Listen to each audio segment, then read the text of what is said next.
Hello बच्चों, इस video में हम देखने वाले हैं रिफ्लेक्शन प्रॉपर्टी ऑफ पैराबोला। साथ ही में कुछ इंपॉर्टेंट रिजल्ट्स को डिराइव करेंगे, उनका प्रूफ देखेंगे। ये रिजल्ट्स इतने इंपॉर्टेंट है कि मेंस में डायरेक्ट क्वेश्चन बन जाते हैं और एडवांस में इनका यूज करोगे तो आपके क्वेश्चंस इजीली सॉल्व होंगे। तो बच्चों, आज के प्रूफ्स आपको बहुत अच्छे से खुद से भी करने हैं, है ना।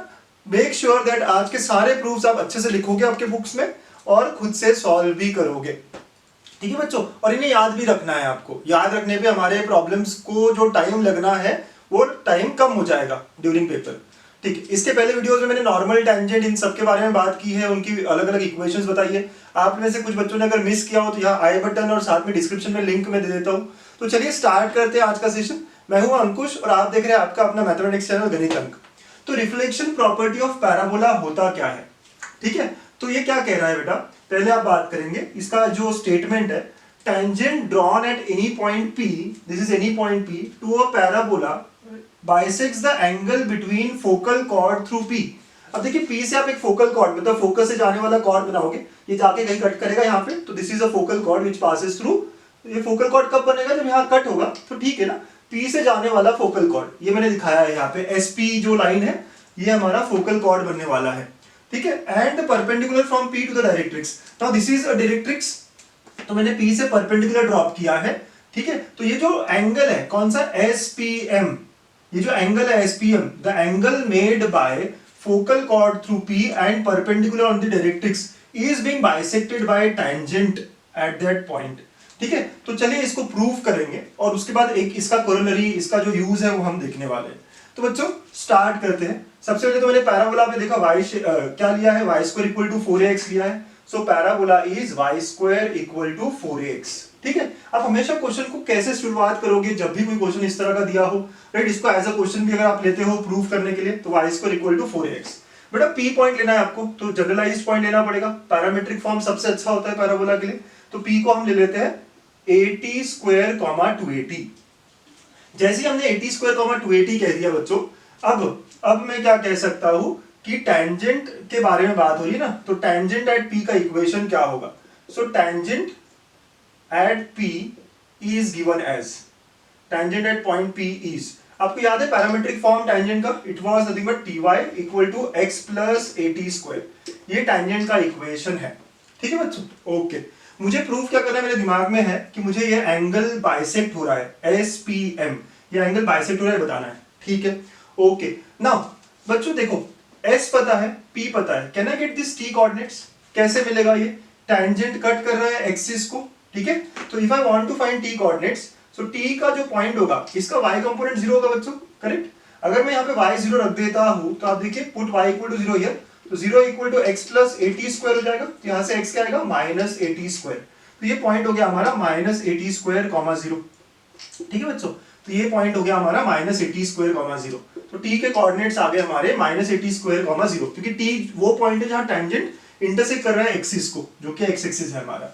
Okay, now can you understand what will be length of ST, दोनों x एक्सिस पे बेटा। तो ST का लेंथ क्या होगा, ये a डिस्टेंस है और ये 80² है, तो कहने से a प्लस 80², आप चाहे तो डिस्टेंस फॉर्मूला भी लगा लीजिए, ठीक है, a प्लस 80² होगा। अच्छा बच्चों, व्हाट विल बी SP क्या होगा, तो you know SP is equal to PM, SP तो फोकल डिस्टेंस है, ठीक है। SP क्या है, फोकल डिस्टेंस है, और फोकल डिस्टेंस का फॉर्मूला आपको याद हो तो mod of x1 plus a। x1 मतलब जहां से भी हमें पॉइंट का मतलब फोकल डिस्टेंस निकालना है उसका x कंपोनेंट, तो that will be equal to 80² plus a, ठीक है। तो अब ये भी a प्लस 80² है, ये भी 80² प्लस a है, दोनों सेम है। तो कैन आई हैव हियर कि SP is equal to ST। Do you all get this, do you all get the thing here, ठीक है। क्या मिला बेटा, हमें SP इक्वल टू ST मिला, मतलब ये दोनों साइड्स इक्वल है। अगर मैं इस ट्रायंगल की बात करूंगा, आप देखिएगा ये ट्रायंगल, कौन सा ट्रायंगल, SPT, ठीक है। सो नाउ अगर ये ट्रायंगल में दोनों साइड्स इक्वल है, तो कैन आई से इनके बेस एंगल्स इक्वल होंगे, ये दोनों बेस एंगल्स है, ये और ये, ठीक है। तो ये दोनों बेस एंगल्स क्या होंगे बेटा, इक्वल होंगे। तो देयरफॉर एंगल, कौन सा एंगल है ये, SPT is equal to angle STP, ठीक है, STP। तो SPT is equal to STP, ठीक है बेटा, बहुत ही अच्छा कर रहे हैं हम, बहुत अच्छा। अब नेक्स्ट थिंग, हमें तो ये और ये एंगल इक्वल दिखाने थे बेटा, क्या कहते हो आप, कैसे होगा। कैन यू ऑल अंडरस्टैंड कि PM जो है, जो PM लाइन है बेटा, वो पैरेलल है एक्सिस को, और वो पैरेलल है तो ये जो एंगल होंगे ये अल्टरनेट एंगल होंगे। So therefore I can say angle STP is equal to angle TPM। क्यों ऐसा है? ये अल्टरनेट एंगल्स है, ये एंगल और ये एंगल इक्वल होगा। क्यों बेटा? अल्टरनेट एंगल्स है। Okay, so since they are alternate angles, है ना, आप रीजन लिखना चाहो तो लिख लो, since they are alternate angles and thus ये दोनों इक्वल थे, ये दोनों इक्वल है तो this two are equal. So therefore now angle TPM is equal to angle हमारा जो चाहिए था हमें SPT, राइट। ये दोनों एंगल इक्वल हो गए, thus the statement is true here. क्या स्टेटमेंट था हमारा? कि the angle here is being bisected by the tangent, है ना। तो ये जो स्टेटमेंट था, tangent drawn bisects the angle over here, right, हमने प्रूव कर दिया है ना। बहुत ही आसान प्रूफ किया हमने। रिफ्लेक्शन प्रॉपर्टी है ये पैराबोला की। सर रिफ्लेक्शन प्रॉपर्टी क्यों कहा है? एक सेकंड रुक जाएंगे, आपको सब बताता हूं मैं, ठीक है। पर पहली बात आप समझिए, जब भी focal cord and perpendicular drop किया आपने तो ये जो एंगल बना, ऐसा एंगल बनेगा तो tangent bisects the angle between them. तो ये हमारा पहला पॉइंट है ना। फटाफट लिख लीजिए बेटा, फटाफट लिख लीजिएगा आप, ठीक है। चलिए अब मैं इसके आगे की बात जो हमें क्वेश्चंस में बहुत हेल्प करेगी वो बात करेंगे, ठीक है बेटा। देखिए, जब भी मैं कोई रे, लाइट रे इंसिडेंट करूंगा पी पे, keeping parallel to X axis और एक्सिस ऑफ पैराबोला, ठीक है बेटा। ओके, यहाँ पे आप देखिए बात करेंगे हम, ये लाइन कैसी है? पैरेलल टू एक्सिस है। वैसे ही मैं कह रहा हूं, जब भी मैं कोई लाइट रे को इंसिडेंट कराऊंगा कीपिंग पैरेलल टू, ये लाइट रे है, ये इंसिडेंट हो रहा है, ठीक है, लाइट रे ये इंसिडेंट हो रहा है। जब भी मैं लाइट रे को इंसिडेंट कराऊंगा तो when a light ray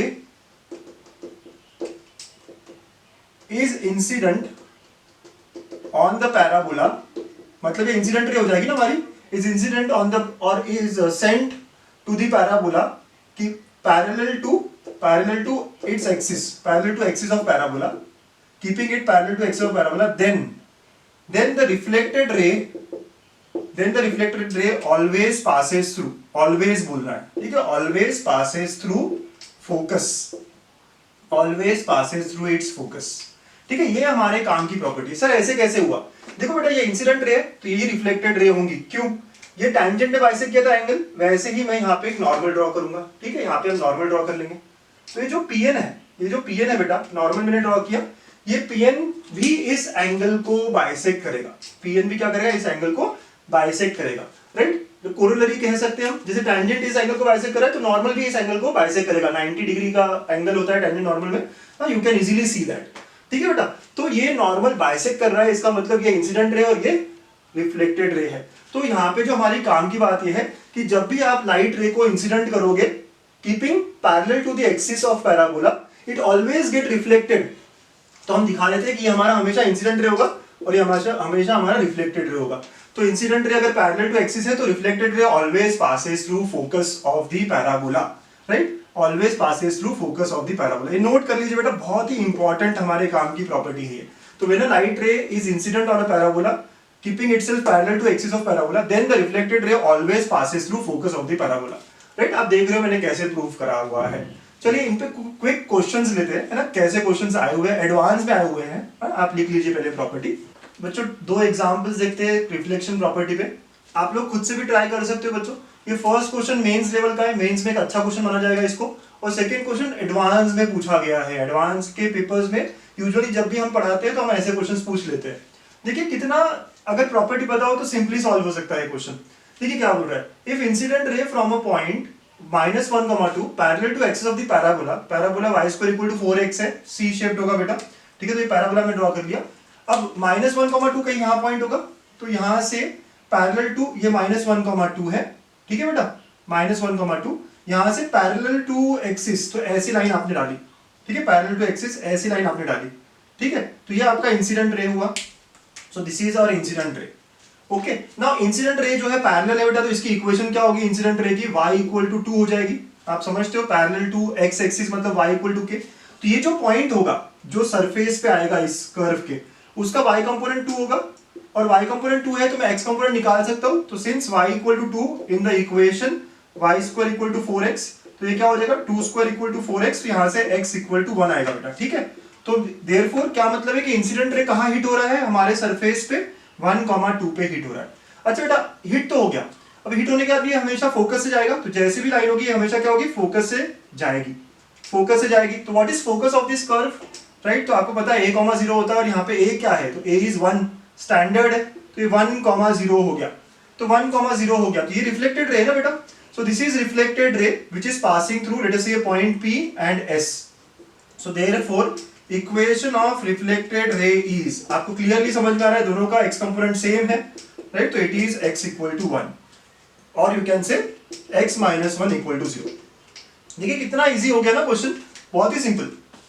parallel to axis था तो इसका y equal to k line आना चाहिए था, इसका पॉइंट 2 है तो y इक्वल टू 2 हो गया, and therefore the point on the parabola will also have y component as 2। x component कैसे लेंगे सर, तो इक्वेशन में पुट किया x equal to plus right 1 आ गया, तो 1,2 हो गया एंड पासेस थ्रू फोकस। सबसे इंपॉर्टेंट हमारा जो स्टेप था वो है इट पासेस थ्रू फोकस। तो इतना सिंपल क्वेश्चन अगर प्रॉपर्टी पता हो तो, राइट। प्रॉपर्टी नहीं पता हो तो बहुत डिफिकल्ट लगेगा ये क्वेश्चन आपको। चलिए नेक्स्ट क्वेश्चन अटेम्प्ट करिए, पॉज करिए वीडियो, आपको ट्राई करिए बच्चों, है ना, बहुत ही इंपॉर्टेंट क्वेश्चन है और आप कर सकते हैं सॉल्व, ठीक है। सो क्या कहता है question number 2। So question number 2 says 2 rays of light along the lines y equal to 1 and y equal to minus 2 from positive direction of x-axis strikes concave mirror। अच्छा, जो concave mirror है आपको दिख रहा है y square equal to x है ऐसा, और ये एक्सिस, ठीक है, हमने कर्व बना लिया। अच्छा दो लाइन बोलिए, एक y equal to 1, तो y equal to 1 ऐसे स्ट्राइक करेगा, ठीक है, this is y equal to 1 along positive x-axis बोला गया था हमें, और एक y equal to minus 2, तो लेट अस से y equal to minus 2, ये लाइन है y equal to minus 2। बच्चों इससे फायदा क्या है ना हमारा, कि हमें जो पॉइंट ढूंढना है ना उसके y कंपोनेंट हमें मिल जाते हैं, पैरेलल टू एक्सिस बोला गया है, ठीक है। तो यहाँ पे y कंपोनेंट क्या होगा, इसका -2 ही होगा, ठीक। तो अब हमारा जो कर्व था बेटा वो y square equal to x था, तो लेट अस ये a पॉइंट है, ये b पॉइंट है। तो नाउ फॉर पॉइंट a आप y को -1 डालेंगे, तो 1 डाला आपने तो 1 स्क्वायर इक्वल टू x, तो यहाँ से x भी क्या है 1 आ गया, तो ये पॉइंट a आ गया हमारा 1,1, ठीक है। तो हम यहाँ पॉइंट a को लिख देते हैं 1,1। वैसे पॉइंट b निकालना है, तो फॉर पॉइंट b आपका y -2 है, तो y -2 डाला तो आपका x जो है बेटा 4 आ गया, तो 4, -2 हो गया, ठीक है। तो ये b पॉइंट मिल गया आपको 4, -2। अच्छा जब भी रिफ्लेक्ट होंगे ये, जब भी रिफ्लेक्ट होंगे, इसका फोकस निकालिए पहले y square equal to x का, तो y square equal to x मतलब 4a इज इक्वल टू 1 है, और फोकस जो होता है वो a,0 होता है, स्टैंडर्ड है बेटा, हमें सब चीजें पता है, तो which is 1/4,0।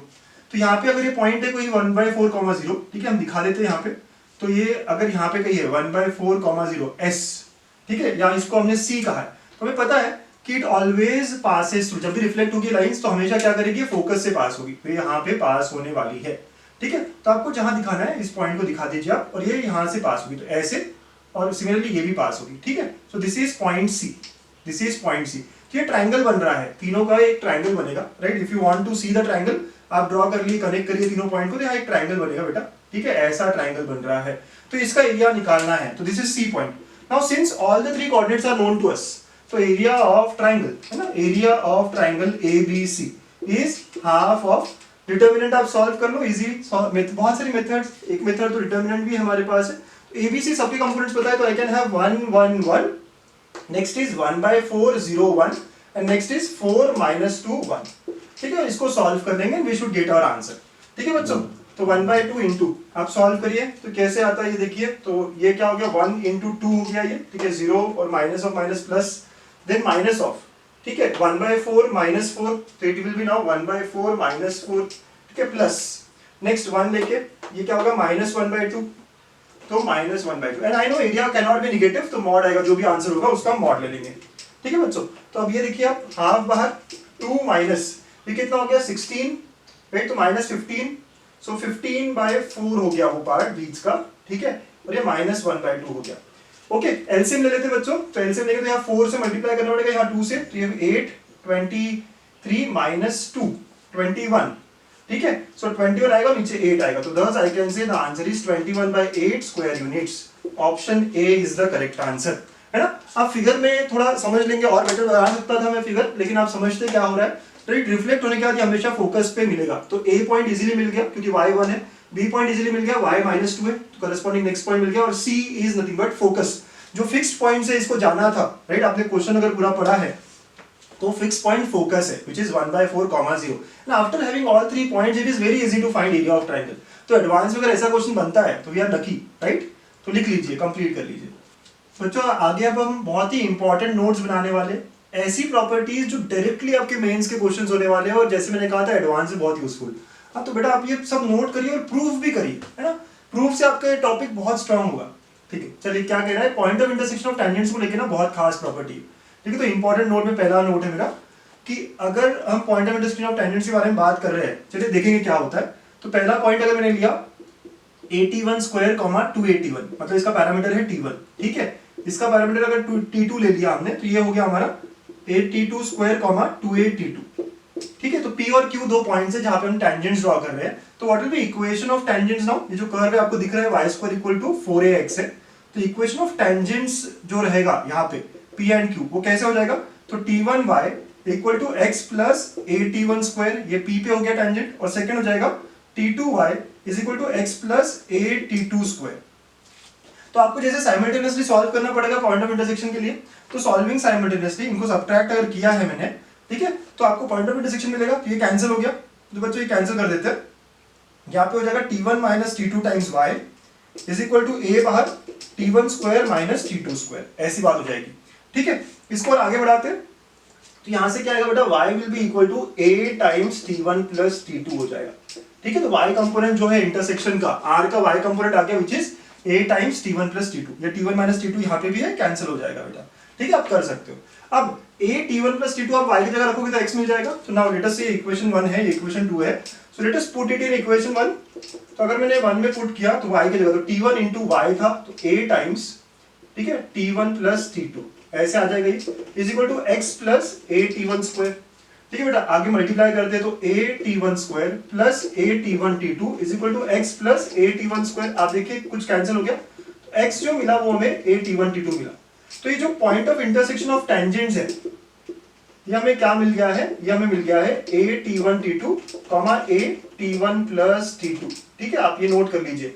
Point of intersection अगर आपको t1 t2 पता है तो एक रिलेशन मिल गया हमें, तो ये पॉइंट जो होगा वो होगा a t1 t2 a times t1 plus t2। ठीक है, ऐसा ये इंटरसेक्शन पॉइंट है, बहुत ही अच्छा एक रिलेशन मिल गया हमें। ठीक है बच्चों, तो आप ये नोट कर लेना अच्छे से। अब इसमें खास क्या है सर, ये तो रिजल्ट हम याद रख लेंगे, ठीक है, पर इसमें कुछ इंपॉर्टेंट बात क्या जो आप बताने वाले थे, चलिए ऑब्जर्व करते, कुछ इंपॉर्टेंट बात होगी ना इसमें, क्या है वो इंपॉर्टेंट बात। तो बेटा अगर मैं इन दोनों के x कंपोनेंट का ज्योमेट्रिक मीन निकालता हूँ, राइट, सो अब आगे आप बात करोगे, अगर मैं ज्योमेट्रिक मीन निकाल रहा हूँ x component of p and q, तो क्या होगा देखिए आप, x component of p and q का ज्योमेट्रिक मीन तो आता है ना आपको, रूट ऑफ इसका x कंपोनेंट क्या होगा, a t1 square into a t2 square. ठीक है बेटा, ये सॉल्व करोगे अब आप, तो a इंटू a स्क्वायर हो गया, रूट से बाहर आएगा तो क्या होगा, a t1 t2 हो जाएगा। राइट, देखिए आप ये पूरे को रूट से बाहर लेके आएंगे तो क्या होगा, a t1 t2, that is nothing but x component of the point of intersection. So it is nothing but x component of point of intersection of tangents। ठीक है बेटा, ऐसी बात होगी। वैसे अगर आप अरिथमेटिक मीन निकालोगे ना y कंपोनेंट्स का, ठीक है, ऑर्डिनेट्स कहते हैं हम या y कंपोनेंट्स कहते हैं हम, तो arithmetic mean of y components of p and q, देखिए क्या होगा अरिथमेटिक मीन कैसे निकालते बेटा, x मतलब जो भी है इसका y1 प्लस y2 बाई 2। ठीक है, तो पहला y कंपोनेंट क्या है, 2a t1 है प्लस 2a t2 अपॉन 2, तो 2 कैंसिल, तो it will be a times t1 plus t2 आ जाता है, which is y component of point of intersection of tangents. तो ये हमारी खास बात है इस प्रॉपर्टी को लेके कि जो इंटरसेक्शन पॉइंट होता है उसका x component is geometric mean of the intersection of the points of contact. ठीक है, and y component is arithmetic mean, y component of the arithmetic mean of the point of contacts. ठीक है, तो आप देख रहे हो x कंपोनेंट का ज्योमेट्रिक मीन निकालूंगा तो वो इंटरसेक्शन पॉइंट का x कंपोनेंट बन जाता है, y कंपोनेंट का अरिथमेटिक मीन बनाऊंगा, ठीक है, तो वो क्या बनता है, y कंपोनेंट मिल जाता है इंटरसेक्शन पॉइंट का। ठीक है, ऐसी बात हो गई है, फटाफट आप लिख लीजिए, है ना, आप ये नोट कर लीजिए। तो इसी को स्टेटमेंट में लिखते हैं हम। तो अगर मैं कहूं, देखिए बेटा इसी को स्टेटमेंट में लिखते हैं हम, थोड़ा सा बना देते हैं। तो देयरफॉर इफ आई से p इज x1 y1, ठीक है, and q is x2 y2, okay, और जो इंटरसेक्शन पॉइंट है their point of intersection of tangents, इसको मैंने शॉर्ट में लिखा है, which is r, is x3 y3। तो what do we understand is x3 is geometric mean of x1 and x2, right, x3 is geometric mean of x1 and x2, and similarly y3 is arithmetic mean of y1 and y2। मतलब relation क्या होगा बेटा यहाँ पे, x3 will be equal to root of x1 x2 and y3 will be equal to y1 plus y2 y2।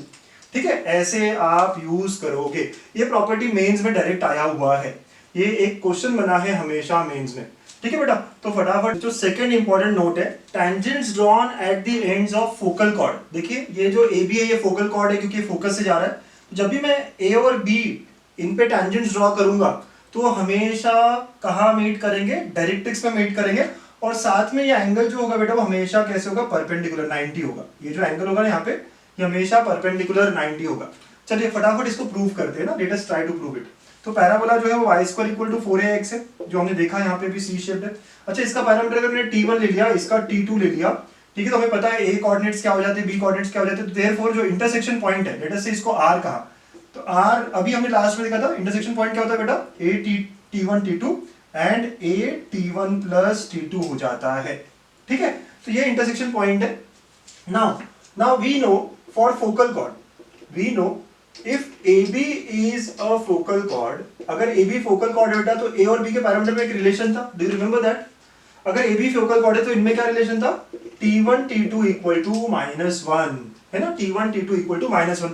देखिए यहाँ पे T1 T2 दिख रहा है आपको, तो देयरफॉर जो x कंपोनेंट है इसका R क्या हो जाएगा बेटा, -a times T1 plus T2। ठीक है, इसमें भी आप रख सकते हैं, बट कैन यू सी ये जो T1 T2 है यहाँ पे ये -1 हो जाएगा। तो thus जो इंटरसेक्शन पॉइंट है, point of intersection of tangents जो है ना, उसका x component is always right, तो क्या होगा, -a हो जाएगा, lies on the line x equal to -a, that is x plus a equal to 0 which is directrix of the parabola, है ना। बच्चों समझ में आ गया आपको बात, ये चेंज नहीं होगा ना, a तो कांस्टेंट होता है इस कर्व के लिए, तो चेंज जो भी होगा पैरामीटर ही होगा। तो x इक्वल टू -a आ गया आपका, तो x plus a equal to 0, मतलब इंटरसेक्शन हमेशा लाई किस पे करेगा, डायरेक्ट्रिक्स पे करेगा। तो नोट कर लीजिए इस बात को, फोकल एंड्स पे, फोकल कॉर्ड के एंड पॉइंट्स पे जब भी आप टेंजेंट ड्रॉ करोगे तो कहां मीट करेंगे, डायरेक्ट्रिक्स पे मीट करेंगे, मतलब उनका x कंपोनेंट हमेशा -a होगा, है ना। बड़ी इंपॉर्टेंट काम की बात की हमने। अच्छा, अब ये 90 डिग्री ये कैसे प्रूव किया सर आपने, तो आपको याद है स्लोप ऑफ टेंजेंट और इसमें 1/t का रिलेशन है। तो अगर ये पहला टेंजेंट है बेटा तो इसका स्लोप अगर मैंने m1 ले लिया, इसका मैंने m2 ले लिया, ठीक है, तो m1 will be 1/t1 and m2 will be equal to 1/t2। ठीक है, तो हमें पता है t1 t2 इक्वल टू -1 होता है, we have this relation for focal chord. तो 1/m1 into 1/m2 equal to -1, और यहां से आपको दिख जाता है m1 m2 is equal to -1, मतलब दे आर परपेंडिकुलर।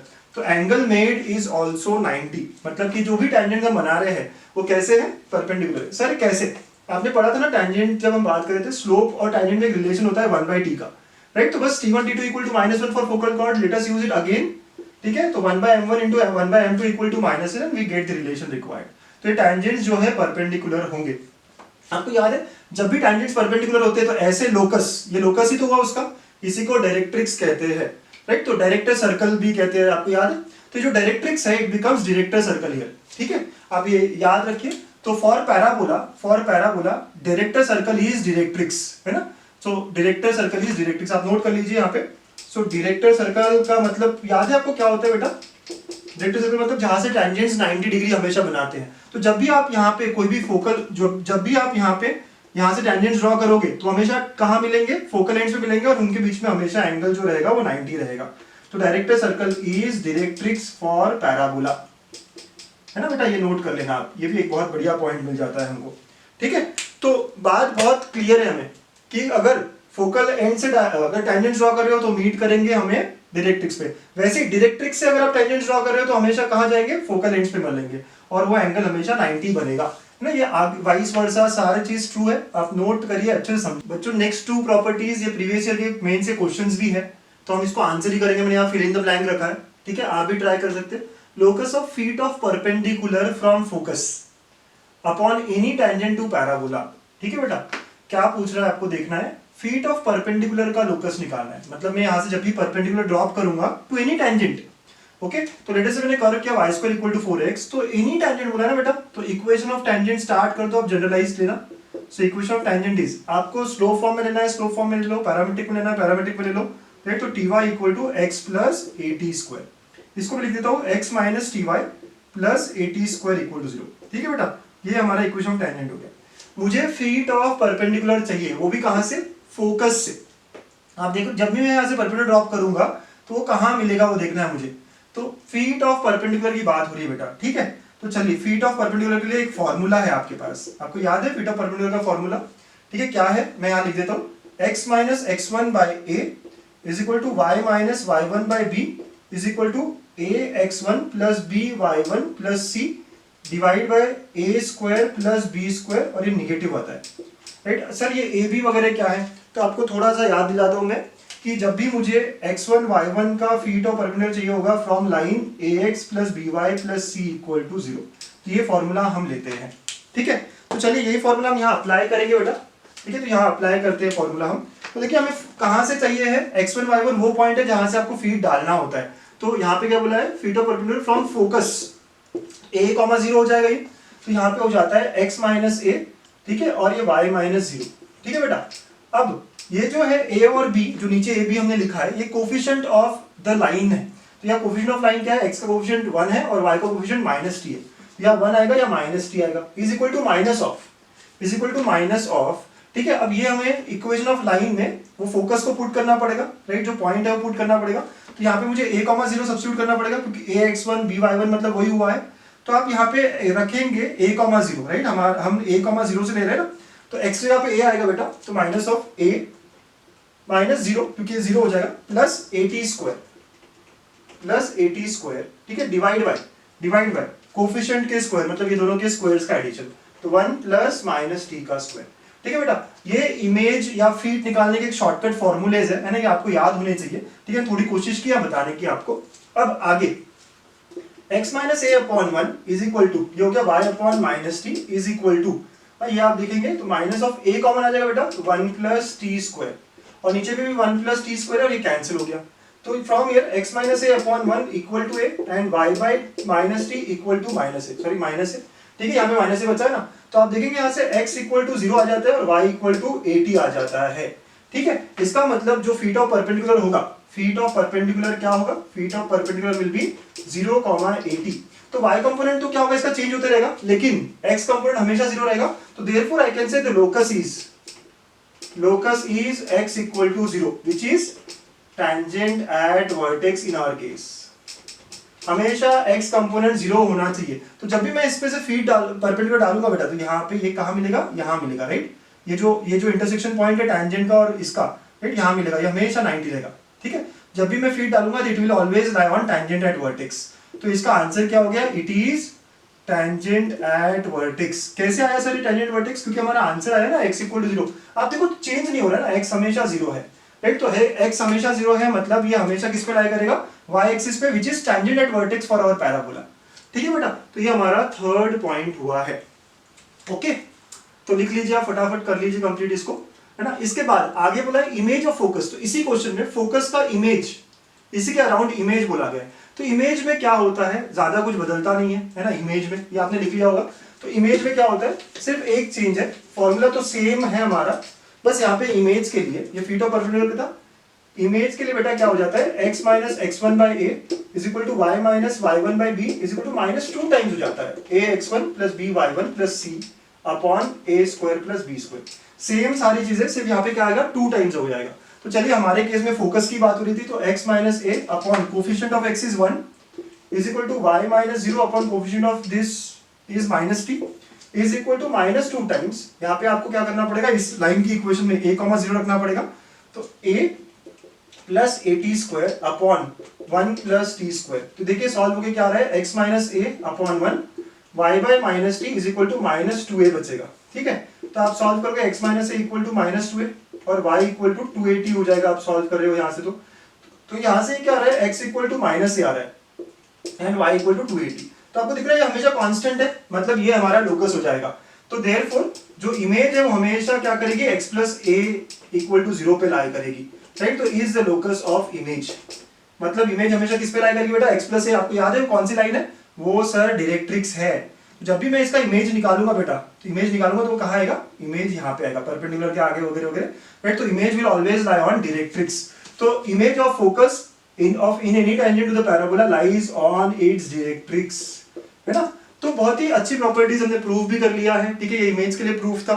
तो क्या बात हुई है कि अगर हम फीट ऑफ परपेंडिकुलर की बात करेंगे तो हमेशा टेंजेंट एट वर्टेक्स पे आएगा with respect to any tangent, और वही इमेज की बात करेंगे तो it lies always on the directrix. ये हमारी नेक्स्ट टू प्रॉपर्टीज है। जो मैं 5th नंबर पे नोट कर बना रहा हूँ, ये जे एडवांस में डायरेक्ट क्वेश्चन आया हुआ है इंटीजर बेस्ड। क्या कहता है? Ratio of the areas of triangles formed by 3 points on the parabola and the point of intersection of tangents at these 3 points। चलिए फिगर में देखिए आप, राइट, पैराबोला आपका y² इक्वल टू 4ax है, तो 3 पॉइंट पैराबोला पे कौन से? ए बी सी, तो ये एक ट्रायंगल बनेगा, राइट, तो आप इनको कनेक्ट करोगे बेटा तो एक ट्रायंगल बनेगा, ठीक है।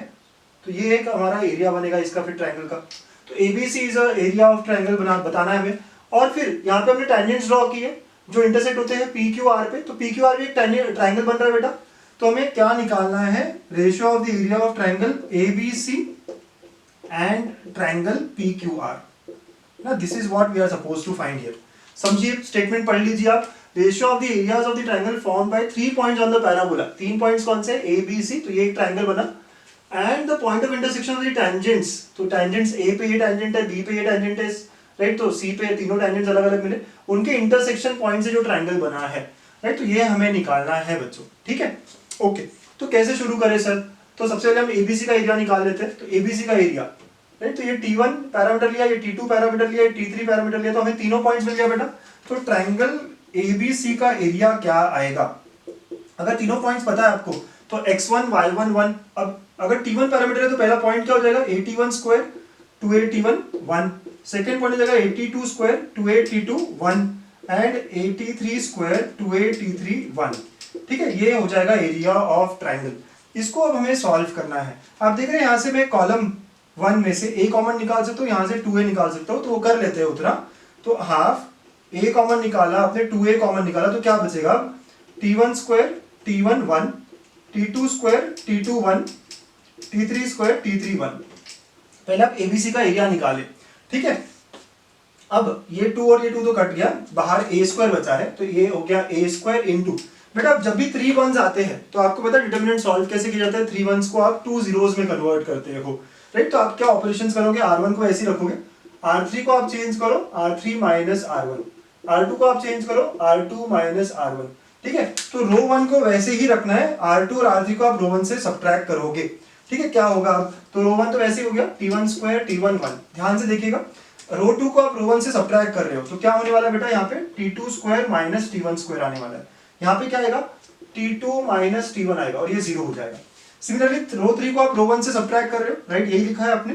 तो ये क्या हो जाता है अब? T3 square minus T1 square, T3 minus T1 और ये 0, ठीक है। ऐसी बात हो जाएगी और ये डोमिनेंट हो गया बेटा, ठीक है। अब इसके बाद क्या करें सर? आप सब ऑब्जर्व कर रहे हो, यहाँ T2 माइनस T1 है, यहाँ पे भी T2 माइनस T1 है, राइट, ये a square minus b square है। तो कहना है टेक सेकेंड रो से T2 माइनस T1 कॉमन। वैसे थर्ड रो में आप देखिए T3 माइनस T1 कॉमन, इतना कॉमन लेने के बाद क्या बचेगा बेटा? फर्स्ट रो तो वैसे ही रहेगा, सेकेंड रो में आपने a square minus b square में से a माइनस b ले लिया, तो a प्लस b भी बचेगा, तो यहाँ T2 प्लस T1 बचेगा, राइट। यहाँ तो 1 आ गया और यहाँ 0, क्योंकि ये कॉमन ले लिया आपने, ठीक है बेटा। वैसे यहाँ पे भी T3 प्लस T1 बचेगा, यहाँ 1 आ गया या 0, ठीक। तो अब ये क्या हो जाएगा सर? तो ये a स्क्वायर इंटू, ठीक है, T2 minus T1, T3 minus T1, और आप अब इसको सॉल्व करेंगे जैसे हम नॉर्मली सॉल्व करते हैं डिटरमिनेंट को, ठीक है। तो डिटरमिनेंट को आप सॉल्व करिए, दिस इंटू ये क्रॉस मल्टीप्लाई कुछ नहीं आ रहा है, दिस इंटू ये क्रॉस मल्टीप्लाई कुछ नहीं आ रहा है, इसका आएगा तो दिस माइनस दिस, तो ये करोगे आप cross multiply, it will be now T2 minus T3 हो जाएगा, ठीक है। आप करिए सॉल्व पूरा उसको। सो दस एरिया ऑफ ट्रायंगल ABC, है ना, कभी कभी ये डायरेक्ट क्वेश्चन भी होता है। तो एरिया ऑफ ट्रायंगल ABC मतलब कि area of triangle form by any 3 points on the parabola, okay, will be equal to, एक क्वेश्चन की तरह भी हो सकता है ये मेंस में, a स्क्वायर, देखिए साइक्लिसिटी है, आप इसको T1 माइनस T2 भी लिख सकते हो, T1 minus T2, T2 minus T3 and T3 minus T1, ठीक है। ये याद रखने के लिए अच्छा है साइक्लिसिटी। तो तीनों के पैरामीटर्स अगर हमें पता हो तो एरिया ऑफ ट्रायंगल बड़े आसानी से हम निकाल सकते हैं, T1 minus T2, T2 minus T3, T3 minus T1 into a square. Area of triangle PQR, तो एरिया ऑफ ट्रायंगल PQR जो है वो कैसे बनेगा? अगेन डिटरमिनेंट वाली मेथड, हाफ ऑफ, इनके कंपोनेंट लाने पड़ेंगे। अब P कंपोनेंट जो है वो T1 और T2 की टेंजेंट का इंटरसेक्शन है, तो वो क्या आता है? a T1 T2 a T1 plus T2। हमने देखा था point of intersection of tangents कैसे होता है। तो यहाँ पे हम x कंपोनेंट रखेंगे T1 T2 a times a times t1 plus t2 और फिर थर्ड आता है 1। वैसे आप सेकंड वाले के लिए भी बात करोगे तो क्या होगा, a t2 t3 आएगा, कोई दूसरे जो दूसरा टेंजेंट का इंटरसेक्शन होंगे, ठीक है, a t2 प्लस t3 और 1। और similarly third a t3 t1 a times t3 plus t1 1, ऐसे आ जाएगा, राइट, हाफ ऑफ दिस। अब इसे सॉल्व करना है तो यहाँ से आप a कॉमन लेंगे, यहाँ से आप a कॉमन लेंगे, देखिए क्या हो रहा है आपने, so half of a common ले लिया आपने और दोनों से, फर्स्ट कॉलम और सेकंड कॉलम से, तो क्या बचा बेटा, t1 t2 t1 plus t2 और 1, फिर यहाँ पे t2 t3 t2 plus t3, ठीक है, ऐसा आएगा, और ये 1, और फिर नेक्स्ट वाला t3 t1 t3 plus t1, ठीक है, और ये 1, ऐसे आ गया। 3 1 से अगेन आप दो सब्ट्रैक्शंस करेंगे तो आपका सेम प्रोसीजर होगा, r3 को आप r3 माइनस r1 करेंगे, r2 को आप r2 माइनस r1 करेंगे, तो ये हो जाएगा बेटा half of a square t1 t2 t1 plus t2 और 1, ये तो ऐसे ही रहेगा। ये दोनों को सब्ट्रैक्ट किया आपने तो देखिए t2 कॉमन आया, t3 माइनस t1, इनको भी सब्ट्रैक्ट किया आपने तो t3 माइनस t1 और ये 0 हो गया। इसको और इसको सब्ट्रैक्ट किया आपने तो आप देखिए t1 कॉमन आ गया, तो क्या है t3 माइनस t2, ये दोनों भी सब्ट्रैक्ट करने पे आप देखिए t3 माइनस t2 आएगा और ये 0, ठीक है, ऐसे आ गया। अब t3 minus t1 t3 minus t2 निकाल लेंगे तो हाफ ऑफ a स्क्वायर, ये सॉल्व होके जो है ना वो t1 minus t2 t2 minus t3 और t3 माइनस t1 बना देगा, ठीक है बेटा। तो ऐसा एरिया आएगा। तो ये एक अलग क्वेश्चन बन सकता है कि जब भी point of intersection of tangents है तो उनका एरिया क्या है, तो उनका एरिया है half of a square t1 minus t2 t2 minus t3 t3 minus t1, ठीक है। तो हमें तो रेशियो पूछा गया, तो देयरफॉर रेशियो निकालना है बेटा। तो ऊपर का जो ट्रायंगल था वो था a square t1 minus t2, ठीक है, t2 माइनस t3 और t3 माइनस t1, ठीक है, ऐसे आया था हमारा, थोड़ा ठीक से लिख लेते हैं। सो t1 minus t2 t2 minus t3 and t3 minus t1, ठीक है, ऐसे आया था। ये ऊपर का एरिया था और नीचे का एरिया क्या, half of a square, same बाकी t1 minus t2 t2 minus t3 and t3 minus t1, ठीक है, ऐसा हो जाएगा। तो यू कैन सी सारे टर्म्स कैंसिल हो जाएंगे, सारे टर्म्स कैंसिल हो जाएंगे, ये सारा टर्म्स कैंसिल हो गया। तो what I am getting is ratio comes out to be equal to 1/1/2 which is equal to 2। So कौन सा ट्रायंगल बड़ा है, अगर आप इतना भी याद रख ले और रेशियो 2 होता है, ये बहुत इंपॉर्टेंट बात हो जाएगी। जो अंदर पॉइंट से बना हुआ ट्रायंगल है वो बड़ा ट्रायंगल है, ठीक है, और जो इंटरसेक्शन ऑफ टेंजेंट से बना हुआ ट्रायंगल है वो छोटा है। तो इनका रेशियो क्या होता है, 2:1 का रेशियो होता है ना, हमने प्रूव कर लिया। अगेन नोट, ये अलग अलग एरिया ऑफ ट्रायंगल्स निकालने का फॉर्मूला पूछ सकते हैं, राइट। तो ये हमारा पास आया था a square t1 minus t2 t2 minus t3 t3 minus t1 by points, और इंटरसेक्शन का क्या है, half of the same thing, ठीक है बेटा। तो नोट कर लीजिए। फिफ्थ बच्चों, नेक्स्ट पॉइंट जो है ना बड़ा अच्छा क्वेश्चन बनता है इससे, एडवांस लेवल का बहुत ही अच्छा क्वेश्चन। प्रॉपर्टी पता हो तो आप बहुत इजी सॉल्व कर सकते हो। Locus of ortho centre of the triangle formed by the three tangents. तो जैसे हमने लास्ट एग्जांपल लास्ट नोट में देखा कि ABC 3 पॉइंट्स है, इनके पैरामीटर्स जो है T1 T2 और T3 ले लिए थे हमने। तो ये PQR एक ट्रायंगल बनता है, तो हमें इस PQR ट्रायंगल का ऑर्थो सेंटर की बात करनी है। जैसे यहाँ ऐसे ट्रायंगल बनाया तो PQR है ना, तो PQR जो है इसके ऑर्थो सेंटर की बात करनी है बेटा हमें, ठीक है। तो बेटा ये P पॉइंट हमें पता है, चालू करते काम हमारा। P पॉइंट जो है वो T1 T2 से बना है, तो it will be A T1 T2 A T1 plus T2, ठीक है, ये बन जाएगा हमारा P पॉइंट। वैसे ही Q पॉइंट हम निकाल सकते हैं, किन दोनों का इंटरसेक्शन है, T1 और T3 का, तो ये हो जाएगा A T1 T3 and A T1 plus T3।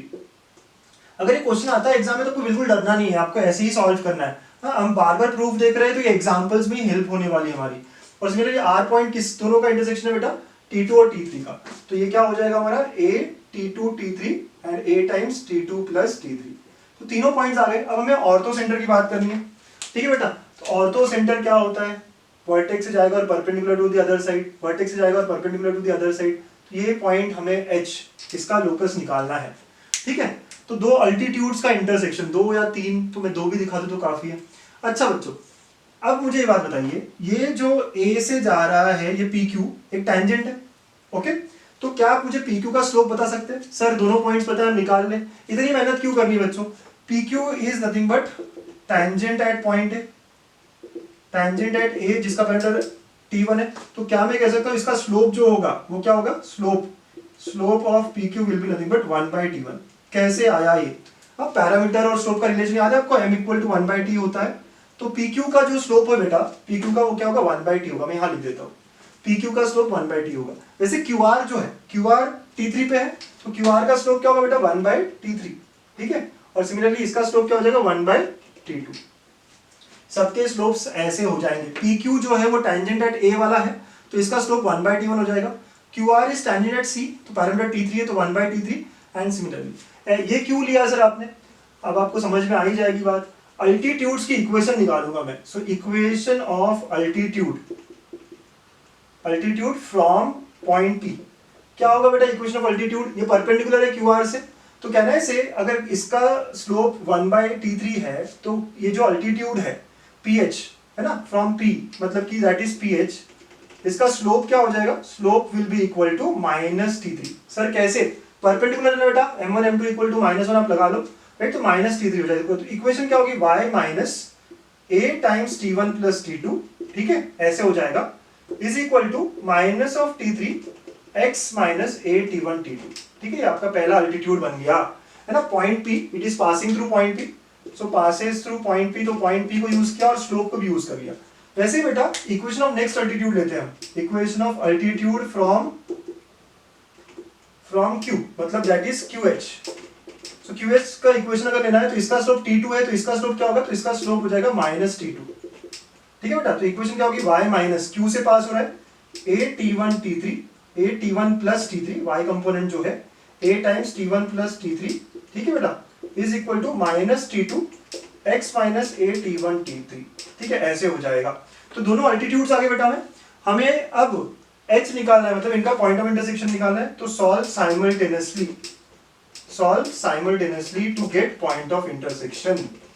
Okay, इनको क्या करेंगे हम, साइमल्टेनियसली सॉल्व करेंगे। तो बच्चों साइमल्टेनियसली सॉल्व कैसे करेंगे, ठीक है, इसका काम तो हो गया, आगे करते हैं यहाँ पे। तो अब हम इनको सब्ट्रैक्ट करेंगे, तो दोनों इक्वेशन लिख लेता हूं मैं यहाँ पे, तो y minus a_t1 minus a_t2, ठीक है, इसको एक्सपांड करके लिखा, is equal to -T3x plus a_t1 t2 t3, ठीक है ऐसे हो गया ये। ओके बेटा, और नेक्स्ट इक्वेशन जो है y minus a_t1 minus a_t3 is equal to minus of t2x plus a_t1 t2 t3, तो सब्ट्रैक्ट कर लेते, तो minus plus plus plus minus, ठीक है। तो अब देखिए कैंसिल हो जाएगा, ये क्या हो जाएगा, ये भी कैंसिल हो जाएगा, साइन चेंज, ये क्या है अलग अलग है, तो ये हो जाएगा -a_t2 प्लस a_t3, ठीक है, इस साइड में ऐसे हो गया, ये भी कैंसिल हो जाएगा, तो यहाँ क्या बचेगा बेटा -T3x प्लस T2x, ठीक है। तो आप यहाँ से क्या कर सकते हैं, माइनस a कॉमन ले लीजिए, T2 माइनस T3 बचेगा, यहाँ से आप x कॉमन लीजिए, T2 माइनस T3 बचेगा, अलग अलग है ये कैंसिल हो जाएगा, तो x equal to -a, constant आ गया, कांस्टेंट आ गया मतलब इसका x कंपोनेंट क्या होगा, हमेशा माइनस होगा, तो कहने से यही लोकस हो जाएगा। तो देयरफॉर ऑर्थो सेंटर का लोकस हमने y² इक्वल टू 4x लिया, तो ये क्या है, इज डायरेक्ट्रिक्स, तो this is locus of ortho centre. आपको नेक्स्ट कंपोनेंट निकालने की जरूरत भी नहीं, हमेशा कांस्टेंट आ गया। तो कहना है have now the result here, locus of orthocenter of the triangle formed by three tangents of the parabola is its directrix, तो जो ऑर्थो सेंटर होता है वो किस पे लाई करता है, हमेशा डायरेक्ट्रिक्स पे लाई करता है। हाँ मैंने प्रूफ किया बच्चों, ठीक है, प्रूफ अगर आपको अच्छा लगता है तो बहुत बढ़िया है, लेकिन आप रिजल्ट याद रखोगे तो आपके एग्जाम्पल सॉल्व हो जाएंगे। 7th पॉइंट, पैरामीटर बहुत इंपॉर्टेंट रोल प्ले करता है हमारे पूरे पैराबोला के केस में। तो रिलेशन बिटवीन पैरामीटर्स या डिफरेंट रिलेशंस पे हम हाईलाइट करने वाले हैं। तो if any chord A B with parameter T1 and T2 subtend right angle eight vertex, तो उनके पैरामीटर्स में रिलेशन है T1 T2 इक्वल टू -4, ठीक है। तो कैसे होगा ये सर, तो देखिए ए पॉइंट ले लीजिए, T1 पैरामीटर है तो ये हो जाएगा a_t1 स्क्वायर, 2a_t1, अब आप मेथड समझ जाते हैं। बी पॉइंट है, T2 पैरामीटर है तो a_t2 स्क्वायर, 2a_t2, और वर्टेक्स 0,0 है। निकाल लीजिए इनके स्लोप। तो बेटा कैसे निकालोगे आप स्लोप, यहाँ पे ये स्लोप लेटर से m1 है और ये स्लोप अगर m2 है, तो m1 कैसे आएगा, y2 minus y1 upon x2 minus x1, तो m1 आप निकालेंगे 2a_t2 माइनस 0 अपॉन a_t2 या t1 है ना उसके लिए, तो t1 के लिए आएगा, ठीक है। सो नीचे a_t1 स्क्वायर आएगा, तो सॉल्व करेंगे आप तो क्या होगा 2/t1 हो जाएगा। सिमिलरली आप दूसरे के लिए सॉल्व करिए, ठीक है। तो देखिए आपको क्या मिलता है यहाँ पे, तो दूसरा भी स्लोप जो है m2 अगर आप सॉल्व करेंगे तो क्या आएगा बेटा 2/t2 आएगा।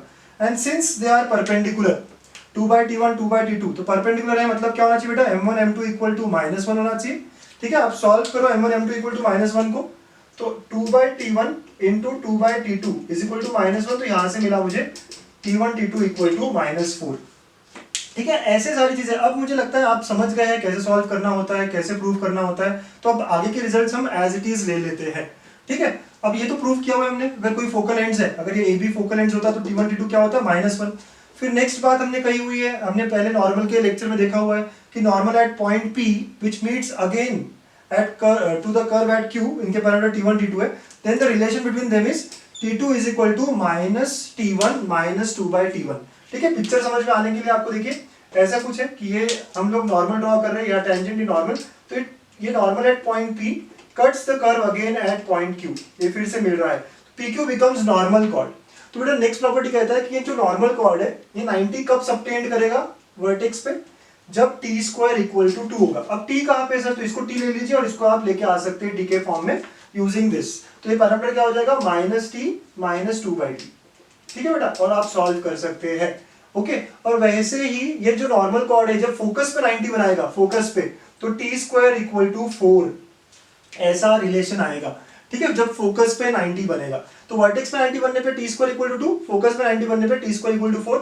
ये रिजल्ट सब आप याद रखिए, प्रूफ करना है अगर आपको तो प्लीज ट्राई करिए, बहुत अच्छी बात है ना, आराम से आप प्रूफ कर लेंगे स्लोप्स वगैरह के फॉर्म में यूज करके। You can try and prove all this results now. ठीक है, तो नोट कर लीजिए अभी तो आप। Next points, equation of pair of tangents निकालना होता है, तो इसका कोई शॉर्टकट है क्या सर? मतलब कर्व अगर हमारा Y square equal to 4ax है, तो हम यहाँ पे दो टेंजेंट्स ड्रॉ कर लेते हैं, right, from outside point, right, late us से P पॉइंट है और जहाँ से हम दो टेंजेंट्स ड्रॉ करेंगे, टेंजेंट्स ये ऐसे टच हो जाएंगे कर्व को। तो ये जो P पॉइंट है यहाँ से आप टेंजेंट्स ड्रॉ कर रहे हो दो अलग अलग है, PT1 एंड PT2। ठीक है, कहीं मिल रहा है। तो अगर P पॉइंट आपको पता है h, k है या x1 y1 है, x1 y1 ले लेते बेटा। ठीक है, तो equation of pair of tangents क्या हो जाता है, और लेट अस से टचिंग पॉइंट जो है वो A और B है, ये टच जहाँ हो रहे हैं वो पॉइंट है A और B। तो अब equation of pair of tangent comes out to be S(S1) equal to t square. तो बच्चों अब S क्या है, कर्व का इक्वेशन को आप जब इस तरह लिखोगे, S1 क्या है, जब ये पॉइंट आप सब्स्टिट्यूट करोगे तो S1 will be y1 square minus 4ax1। और t क्या होता है, तो t क्या होता है, y स्क्वायर को आपको y1 रिप्लेस करना पड़ेगा और x को आपको x प्लस x1 बाई 2 करना होगा। ठीक है, तो इक्वेशन क्या हो जाएगी यहाँ पे, it will be now y square minus 4ax into, ये पॉइंट दिया होगा ना हमें, तो y1 स्क्वायर माइनस 4ax1, ये सॉल्व होकर कोई नंबर आएगा, इज इक्वल टू t का मतलब है y1 माइनस 2a, ये 2 कैंसिल हो रहा है, x प्लस x1 और इस पूरे का होल स्क्वायर। ठीक है, तो ये आ जाएगा हमारा equation of, is equation of pair of tangents from the outside point. ठीक है बेटा, ये पेयर ऑफ टेंजेंट्स का इक्वेशन है। ऐसे ही यहाँ पे कभी कभी ये जो a और b है, ये कॉर्ड एक खास कॉर्ड है, इसे आपको याद है क्या कहते हैं, हम कॉर्ड ऑफ कॉन्टैक्ट कहते हैं। क्या कहते हैं इसे, कॉर्ड ऑफ कॉन्टैक्ट, क्योंकि पॉइंट ऑफ कॉन्टैक्ट से बना हुआ कॉर्ड है। तो कॉर्ड ऑफ कॉन्टैक्ट का इक्वेशन हमने सर्कल में भी देखा है, तो equation of chord of contact इसी के अंदर लिख लीजिए आप, कॉर्ड ऑफ कॉन्टैक्ट हर कर्व के लिए is t equal to 0। t again क्या हुआ, तो यही तो t है, तो इक्वल टू 0 कर देना। नेक्स्ट है cord with given mid point, तो इसका इक्वेशन होता है t इक्वल टू s1। मतलब क्या कि अगर हमें कोई कॉर्ड का मिड पॉइंट पता है बेटा, है ना, तो इसका इक्वेशन कैसे आएगा, ये मिड पॉइंट है AB का, तो AB का मिड पॉइंट इस बार x1 y1 दिया है, तो equation will be t equal to s1। तो s हमारे पास है, तो t क्या होगा, t देखेंगे आप y square equal to 4x के लिए y1 minus 2a times x plus x1, t equal to s1 y1 square minus 4ax1। तो ये जो सॉल्व होकर इक्वेशन आएगी, ठीक है, that gives us the equation of cord with given mid point. ठीक है, तो ये सारी बातें हमने सर्कल्स में भी देखी थी, वो सेम रिजल्ट्स यहाँ पे भी हम लोग विदाउट प्रूफ ले लेंगे, है ना, यूज करेंगे while solving the examples. 10th और last result now, if three normals drawn to any parabola from a given point h, k are real, then h has to be greater than 2a, h is greater than 2a। ठीक है, क्या कहने की कोशिश कर रहा है, अगर ये पैराबोला है बेटा, तो ये पैराबोला का इक्वेशन ले लेते हैं हम, y square equal to 4ax, C shape parabola है। ठीक है, तो अगर मैं नॉर्मल्स ड्रॉ कर रहा हूँ किसी पॉइंट से, तो उसके तीन डिस्टिंक्ट नॉर्मल होने के लिए कंडीशन है h ग्रेटर देन 2a होना चाहिए। चलिए हमें पता है इसका फोकस a, 0 होता है, तो 2a का मतलब यहाँ पे आएगा, तो ये अगर लाइन ले रहा हूँ मैं, तो ये x इक्वल टू 2a होगी। तो ये जो भी पॉइंट होगा जहाँ से तीन नॉर्मल आ रहे हैं वो हमेशा इस रीजन से आएगा। ठीक है, ये इस रीजन से आएगा, मतलब h is greater than 2a बोले ना, ग्रेटर देन 2a मतलब यहाँ से आएगा। तो h के यहाँ पे कहीं रहा जो पॉइंट है, यहाँ से जब मैं ड्रॉ करूंगा नॉर्मल्स, तो कैसे आएंगे, तीन डिस्टिंक्ट नॉर्मल्स आएंगे, तीन डिस्टिंक्ट नॉर्मल्स, मतलब एक यहाँ पे आ गया, राइट, तो ये नॉर्मल, फिर हम लोग वैसे ही यहाँ से ये कर देंगे, फिर यहाँ से एक और कर देंगे, तो यार three distinct normals that will get from the point from this region. फटाफट प्रूव करने की कोशिश करते हैं, लास्ट रिजल्ट है। कैसे प्रूव करूँ सर, नॉर्मल का इक्वेशन है, नॉर्मल की बात हो रही है, तो इक्वेशन से स्टार्ट होगा, y equal to mx minus 2am minus am cube. ठीक है, and it passes through the point h, k, ऐसी बात हो रही है। तो h कॉमा के अगर आप डालोगे तो ये क्या हो जाएगा बेटा, k equal to m h minus 2am minus am cube. एक साइड लेके आते हैं तो am क्यूब, ठीक है, am क्यूब, फिर आगे क्या हो जाता है, so plus 2a minus h times m plus k equal to 0 होता है। यहाँ से मुझे मिलता है m1 plus m2 plus m3 equal to 0, m1 m2 sum of two roots जो होता है, फिर m1 m2 plus m2 m3 plus m3 m1, ठीक है, वो क्या होगा बेटा, यहाँ पे आपको पता है क्या होने वाला है, तो प्लस माइनस प्लस ऐसे होता है, तो it is now 2a minus h upon a, right sir. Plus minus का क्या बोले आप, तो ये प्लस यहाँ पे 0m स्क्वायर करना पड़ेगा आपको, राइट, क्योंकि m स्क्वायर टर्म नहीं, तो प्लस माइनस प्लस, तो ऐसी बात हो जाती है, ठीक है। हाँ बेटा, यहाँ पे पता है ना वो क्या करना पड़ता है, जो भी टर्म्स मिसिंग है उसको लिखना पड़ता है आपको। यहाँ पे जैसे 0m स्क्वायर लिखना होगा plus 2a minus h times m, तो ऐसे आ जाएगी ये पूरी इक्वेशन। तो आप प्लस माइनस ऐसे, ये सारी बातें आ गई। अब मुझे क्या करना है, h ग्रेटर देन 2a होगा नहीं होगा देखना है, ठीक है। It has got 3 real roots बोल रहे हैं ना हम, तो m1 m2 m3 are real है ना। अगर 3 डिस्टिंक्ट रूट्स है तभी तो 3 डिस्टिंक्ट नॉर्मल्स आएंगे, तो ये तीनों रियल है। अगर ये तीनों रियल है तो बेटा कहना है इसे m1 square plus m2 square plus m3 square is always greater than और equal to 0, right, in fact greater than 0, ठीक है। क्यों, क्योंकि ये डिस्टिंक्ट रहेंगे ना, तो अगर ये तीनों रियल है तभी ये ट्रू होगा। अगर इमेजिनरी होते तो ये क्या होता, निगेटिव भी आ सकता था, राइट। तो ये जो एडिशन है वो निगेटिव भी आ सकता है अगर रियल नहीं होते तो। अगर ये तीनों रियल है तो कैन आई हैव दिस ना, can we write this as a square plus b square plus c square, इसको मैं ऐसे लिख सकता हूँ m1 plus m2 plus m3 whole square minus 2 times m1 m2 plus m2 m3 plus m3 m1, right, and it is given as greater than 0, ठीक है। ये formula लगा दिया मैंने, कौन सा, a square plus b square plus c square का, a plus b plus c whole square minus 2 times. अब ये तो 0 है तो ये 0 हो गया, माइनस ऑफ 2 टाइम्स ऑफ, ये जो रिजल्ट है ये है 2a minus h upon a should be greater than 0। अब इसको सॉल्व करते हैं बच्चों, तो minus 2 into 2a minus h upon a greater than 0, ठीक है। ये माइनस 2 से आप डिवाइड करोगे तो क्या होगा, साइन चेंज हो जाएगा, ऐसे आ जाएगा। तो from here you can clearly see h is greater than 2a, है ना। तो जो इंपॉर्टेंट रिजल्ट है, अगर 3 नॉर्मल्स ड्रॉ हो रहे हैं किसी पॉइंट से तो उसका x कंपोनेंट क्या होगा, ग्रेटर देन 2a होगा, ठीक है। तो ये हमें हमेशा याद रखना है और यूज करना है व्हाइल सॉल्विंग द प्रॉब्लम। अच्छा, क्या ये y square equal to 4x के लिए नहीं, ये शिफ्टेड के लिए भी ट्रू होगा, सब चीजों के लिए ये ट्रू हो जाएगा अकॉर्डिंगली, ठीक है बेटा। तो ये जो लेक्चर था ना बहुत ही इंपॉर्टेंट था। मैं क्वेश्चंस नहीं ले रहा अब यहाँ पे, आप लोग इन सारों प्रॉपर्टीज, इन सारे नोट्स को क्वेश्चंस में अप्लाई करिएगा, सॉल्व करने की कोशिश करिएगा, ठीक है। आपको तरह तरह के क्वेश्चंस दिखेंगे इस पे, ये भी एडवांस में आया हुआ है पॉइंट है, एडवांस में आया हुआ रिजल्ट है, ठीक है। तो ये सारे मैंने, ये मेरी जो अभी तक की रिसर्च है इस टॉपिक को लेके, हाँ, वो मैंने इस पूरे वीडियो में डाल दी है। तो अलग अलग 10 पॉइंट्स जो आपको हमेशा याद रखने हैं, आपको हेल्प करेंगे व्हाइल सॉल्विंग द प्रॉब्लम्स। सो यहाँ पे हमने पैराबोला पूरा कंप्लीट किया, पूरा डिटेल में पढ़ा है। ये 6 लेक्चर्स का पूरा सीरीज मैंने लिया है पैराबोला पे। तो अगर आपने कोई वीडियो मिस किया हो तो डिस्क्रिप्शन में मैंने सारी लिंक डाली हुई है, आप देख सकते हो। प्लेलिस्ट पे जाके भी आप पैराबोला को देख सकते हो। ऐसी तरह तरह के वीडियोस मैंने डाले हैं अलग अलग टॉपिक्स पे, जो जेई के लिए, बिटसैट के लिए या फिर बोर्ड के लिए भी आपको हेल्प करेंगे। So please stay connected. Thank you.